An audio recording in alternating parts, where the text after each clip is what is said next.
इंदौर देश का सबसे स्वच्छ शहर, लेकिन क्या आपको पता है कि इसी नंबर 1 शहर की गलियों में आज सन्नाटा पसरा है। सन्नाटा शांति का नहीं, मातम का पसरा है। जहां घरों में चूल्हे नहीं जल रहे हैं क्योंकि जिनके हाथों में पानी का गिलास होना चाहिए था, उनके घर से आज अर्थियां उठ रही हैं।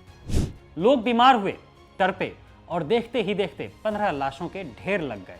प्रशासन इसे हादसा कह रहा है, लेकिन सच तो यह है कि यह हादसा नहीं, साजिश है, लापरवाही की और गरीबों के खून से होली खेलने की। आखिर क्या हुआ इंदौर के उस मोहल्ले में? क्यों वहां पानी नहीं जहर बांटा गया? जानिए। यह पूरा मामला इंदौर के धार रोड स्थित वाल्मीकि नगर और आसपास के इलाकों का है। कई दिनों से नलों में बदबूदार और पीला पानी आ रहा था। लोगों ने गुहार लगाई, शिकायतें भी की, लेकिन नगर निगम की कुंभकर्णी नींद नहीं खुली। नतीजा यह मिला कि सीवर की लाइन पीने के पानी की पाइपलाइन में मिल गई। लोगों ने वही गंदा पानी पिया और देखते ही देखते पूरा इलाका अस्पताल बन गया। कई मौतें हो गई हैं और सैकड़ों लोग उल्टी दस्त के शिकार होकर जिंदगी और मौत की जंग लड़ रहे हैं। सवाल यह है कि जब लोग चिल्ला चिल्ला कर कह रहे थे कि पानी गंदा है, तब सप्लाई बंद क्यों नहीं की गई? क्या गरीबों की जान इतनी सस्ती है?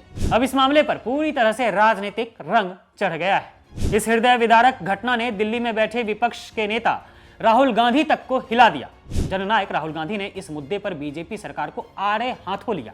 राहुल ने एक्स पोस्ट कर सीधे सवाल पूछा कि स्वच्छता का ढोंग करने वाली बीजेपी सरकार ने इंदौर को बीमारी का केंद्र क्यों बना दिया। उन्होंने साफ कहा कि यह बीजेपी का कुप्रशासन है जो अब लोगों की जान ले रहा है। लेकिन बीजेपी को सबसे बड़ा घाव तो अपनी ही पार्टी की वरिष्ठ नेता उमा भारती ने लिया।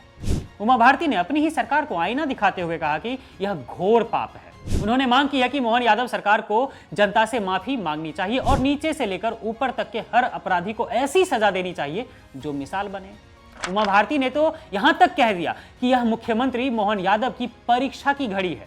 पूरी सरकार को मामले को लेकर प्रायश्चित करना ही होगा, उमा भारती का कहना है।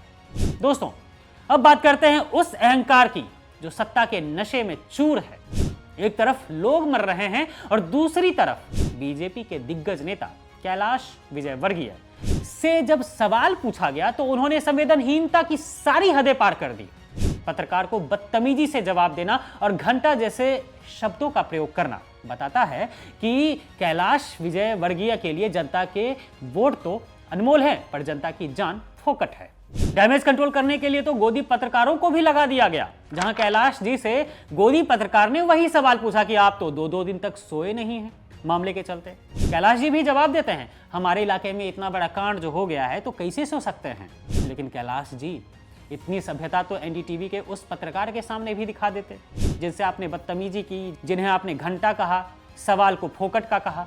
एक सवाल तो राज्य की बीजेपी सरकार के मुख्यमंत्री मोहन यादव से भी है, जो कहते तो हैं एमपी बदल रहा है, लेकिन कहां बदल रहा है ये नहीं बताते हैं। हाँ, एक चीज है जो बदल रहा है, राज्य के सरकारी अस्पतालों में बच्चों को चूहे कुतर रहे हैं जो पहले नहीं होता था। नकली सिरप से मौतें हो रही हैं जो पहले नहीं होता था। और अब लोग प्यास बुझाने के लिए जहर पीने को मजबूर हैं, जो कि पहले नहीं होता था। पिछले 25 सालों में बीजेपी राज में मध्य प्रदेश आज कुप्रशासन का एपी सेंटर बन चुका है। लेकिन फिर भी नरेंद्र मोदी जी हमेशा की तरह खामोश हैं।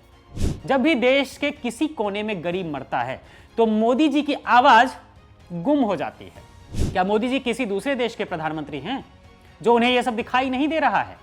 याद कीजिए ना, बीच में जब कांग्रेस की कमलनाथ सरकार ने मध्य प्रदेश की व्यवस्था सुधारने की कोशिश की तो विधायकों को खरीद फरोख्त कर जनादेश का गला घोंट दिया गया था, सिर्फ सत्ता पाने के लिए। सरकार तो गिरा दी, लेकिन जनता को साफ पानी देने की जिम्मेदारी भूल गए बीजेपी वाले। यह डबल इंजन की सरकार नहीं है, बल्कि दोहरे संकट की सरकार बन चुकी है।